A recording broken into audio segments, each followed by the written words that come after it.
Sir good afternoon sir. Welcome to KS Palli PSC sir. Sridhar Reddy sir. Sir ఇది digital nerve centre arena sir. ఇక్కడ OP registration చేస్తారు sir. MLHP Rohini ఉంటారు. డాక్టర్స్కి appointments ఇస్తారు sir.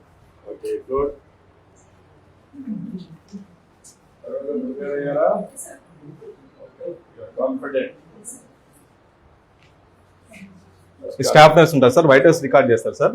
Vitals patient details అన్ని తీసుకున్న తర్వాత డాక్టర్స్ దగ్గరికి పంపిస్తారు సార్.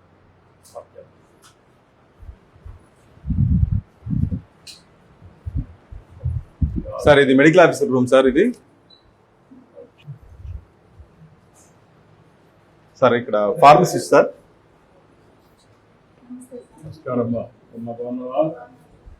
బాగా అలవాటైందా?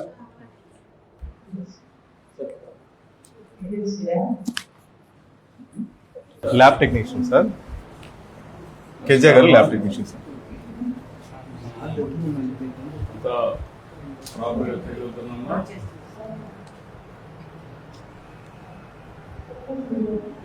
Sir what's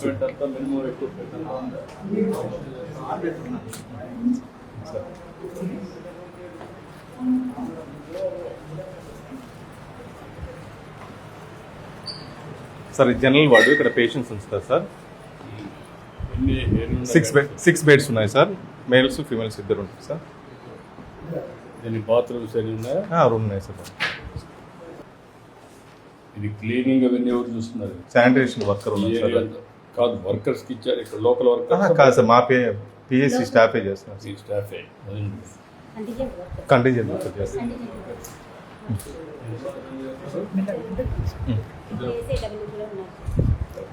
delivery room sir. Last month 4 deliveries అయినాయి సార్.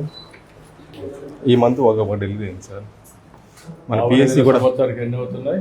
సంవత్సరానికి 15 to 20 అవుతున్నాయి సార్. లాస్ట్ ఇయర్ ఈ ఏరియాలో, ఈ హాస్పిటల్ ఏరియాలో ఎన్ని డెలివరీస్ అవుతున్నాయి? వీళ్ళు బయట పోతున్నారు కదా? అవును సార్. ఎన్ని బయట పోతున్నారు, ఎన్ని మీరు క్యాటరింగ్ చేయగలుగుతున్నారు? మ్యాక్సిమం మన ఏరియా హాస్పిటల్ దగ్గర ఉంది సార్. 5 కిలోమీటర్లు. అందుకని ఏరియా హాస్పిటల్కి వెళ్తున్నారు సార్. Maximum 5 kilometres. 5 గిద్దలు గిద్దలు నుంచి area hospital sir. Adults and girls 5 girls ఉన్నారు సార్. అనీమియాకి పెట్టున్నారు సార్. గ్రూప్ కౌన్సిలింగ్ ఉంది. ఇంకోటి అన్కంట్రోల్ షుగర్ ఒక పేషెంట్ సొడ్డా వెంకటరత్న కూడా ఎండోక్రైనాలజిస్ట్ కన్సల్టేషన్ సార్.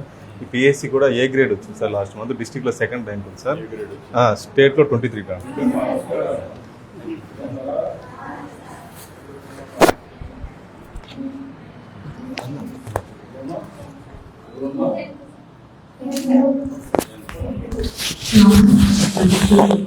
నమస్కారం అండి. నమస్తే సార్.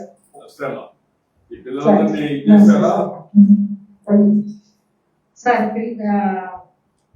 పిల్లలకి అందరికి కూడా టెస్ట్ ప్రకారం ఎనీమియా ఉంది సార్. వీళ్ళకి మన టాటా సంజీవిని ప్రోగ్రామ్ లో అడాల్సెంట్ కౌన్సిలింగ్ ప్రోగ్రామ్ లో ఈ వీళ్ళకి ఎనీమియా పాయింట్ ఆఫ్ వ్యూ లో వీళ్ళతో డిస్కస్ చేయడానికి కోసం వీళ్ళని సెలెక్ట్ చేశాం sir.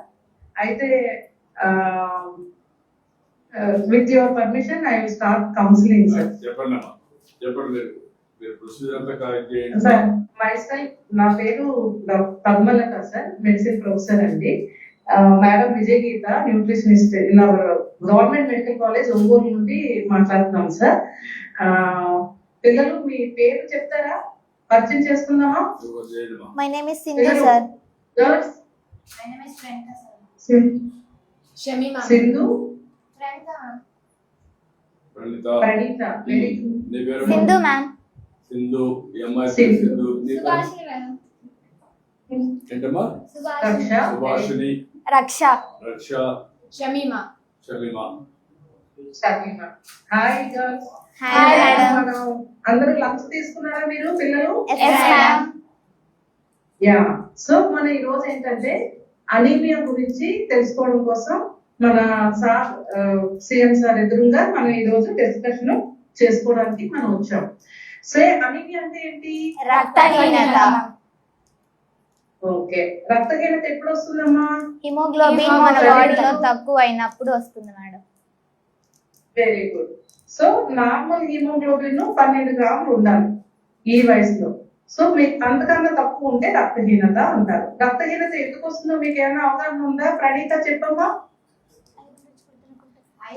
Sindhu. Iron rich food తినకపోవడం వల్ల వస్తుంది మేడం.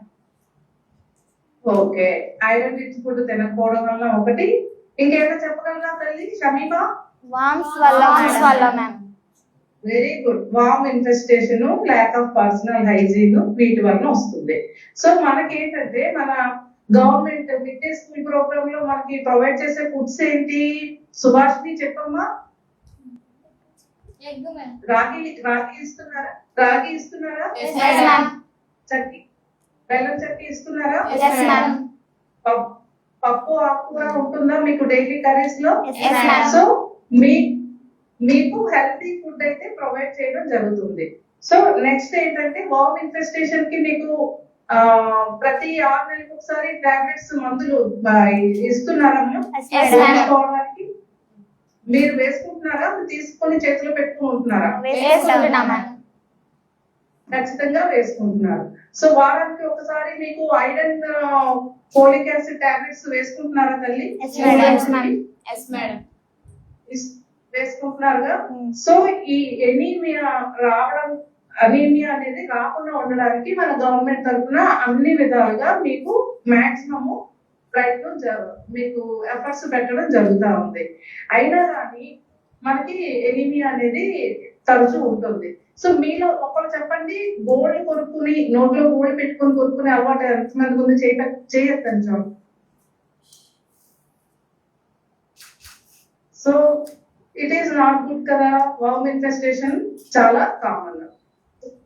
భోజనం చేసే ముందు హ్యాండ్ వాష్ ఎవరు చేసుకుంటున్నారు? నీట్ గా హ్యాండ్ వాష్ చేసుకుంటున్నారా? After coming from toilet hand wash neat గా చేసుకుంటున్నారా? సో మీకు పర్సనల్ హైజీన్ అనేది కూడా చాలా ముఖ్యం. ఆహారం హెల్తీ ఫుడ్ తింటూ ఆ పర్సనల్ హైజీన్ కూడా చాలా ముఖ్యం. అసలు ఈ అనీమియా, మిగతా చాలా జబ్బులు ఉన్నాయి కానీ అనీమియా గురించి ఈ రోజు ఎందుకు మాట్లాడుకుంటున్నాం? ఇది ఈ మీ టీనేజ్ పిల్లల్లో ఈ అనీమియా అనేది చాలా కామన్ గా ఉంటుంది. వేరియస్ రీజన్స్, ఒక ఫుడ్, వామ్ ఇన్ఫెస్టేషన్, బ్లడ్ లాస్, ఇలాంటి కొన్ని కండిషన్స్ వల్ల అనీమియా ఎక్కువ ఉంటుంది. సో ఈ వయసులో మీ శరీరంలో చాలా మార్పులు ఉంటాయి. ర్యాపిడ్ గా గ్రోత్ ఉంటుంది. దానికి తగినంత రొటీన్ గా తీసుకున్న దాని కాకుండా మీ గ్రోత్ కి అవసరమైనంత ఫుడ్ మీరు ఎక్కువ తీసుకోవాలి. అప్పుడు మీరు అనీమియా బారిన పడకుండా మీరు ఆరోగ్యంగా ఉండడానికి అవకాశం ఉంది. నమస్తే సార్. నమస్కారం. మనం అనీమియాని కంట్రోల్ చేసుకోవాలంటే మనం తీసుకోవాల్సింది ఐరన్ రిచ్ ఫుడ్స్ తీసుకోవాలి. మీకు తెలిసిన ఐరన్ రిచ్ ఫుడ్స్ ఏమైనా ఉన్నాయా చెప్తారమ్మా? చెప్పండి. ఏం? Leafy vegetables. చెప్పండి అమ్మా. Leafy vegetables. Very good. Green leafy vegetables. Meet. ఇంకా మీట్. ఓకే. మనం గ్రీన్ లీఫీ వెజిటేబుల్స్ ఖచ్చితంగా మనం తీసుకుంటేనే ఐరన్ దాంట్లో సమృద్ధిగా ఉంటది కాబట్టి మనకి ఈ యొక్క హిమోగ్లోబిన్ లెవెల్స్ అనేవి పెరుగుతాయి. ఓన్లీ ఐరన్ ఒక్కటే తీసుకుంటే సరిపోతుందా అంటే దానితో పాటు ప్రోటీన్ కూడా ఉండాలి. ప్రోటీన్ ఉంటేనే ఐరన్ అనేది మనకి డెవలప్ అవుతుంది. ఆ ప్రోటీన్ రిచ్ ఫుడ్స్ ఏంటి అని అంటే ఫిష్ కానీ, ఎగ్ కానీ, చికెన్ కానీ ఇవన్నీ తీసుకున్నప్పుడు మనకి ప్రోటీన్ కూడా వస్తుంది. సో ఐరన్ డెవలప్ అవుతుంది. And at the same time ఒకవేళ ఐరన్ రిచ్ ఫుడ్స్ మనం తీసుకోవాలి అని అంటే, ఐరన్ అబ్జార్ప్షన్ అనేది మన బాడీ ఎక్కువ తీసుకోవాలి అని అంటే దానికి వైటమిన్ సి రిచ్ ఫుడ్స్ మనం యాడ్ చేసుకోవాలి. వైటమిన్ సి రిచ్ ఫుడ్స్ అంటే సిట్రిక్ యాసిడ్ జాతికి చెందిన వాటిని తీసుకోవాలన్నమాట. ఇవన్నీ తీసుకుంటున్నప్పుడే మనకి ఐరన్ లెవెల్స్ అనేవి మన బాడీలో పెరుగుతాయి. అలాగే మనం హెల్తీగా ఉంటాము. మన గ్రోత్ కి సరిపడా ఐరన్, మన బ్లడ్ వాల్యూమ్ పెరిగినప్పుడు దానికి కావాల్సిన బ్లడ్ కూడా మన బాడీకి సరిపడా ఉంటది కాబట్టి అప్పుడు మనం హెల్తీగా ఉంటాము. మన ఫ్యూచర్ అనేది కూడా హెల్తీగా, హ్యాపీగా ఉంటది. ప్రతి ఒక్కరి హెల్త్, ఎస్పెషల్లీ స్టూడెంట్స్ హెల్త్ ఎట్లుండాలి, దీనికి ఏ విధంగా సిలబస్ లోనే పార్ట్ ఆఫ్ ఇట్ చేయాలి, దాన్ని అప్లికేషన్ చేసినప్పుడు ఎట్లా ఎడ్యుకేషన్ లో తీసుకురావాలి, విల్ వర్క్ ఇట్ అవుట్. నాకు ఒక ఐడియా వచ్చింది, వర్కౌట్ చేద్దాం. ఓకే పిల్లలు, good, very nice. Thank you sir. Thank you sir. మీ blessings sir. All the best. మళ్ళీ మా వద్దు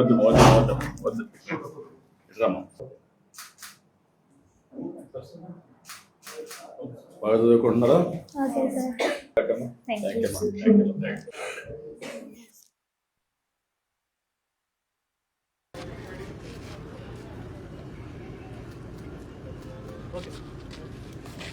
ఇక్కడ ఇంకా చెట్లు పెట్టకూడదు, గ్యాప్లు కరెంట్కి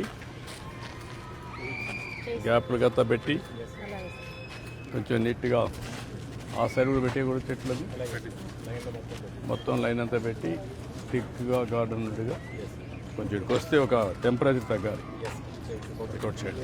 థ్యాంక్ యూ. నమస్కారం.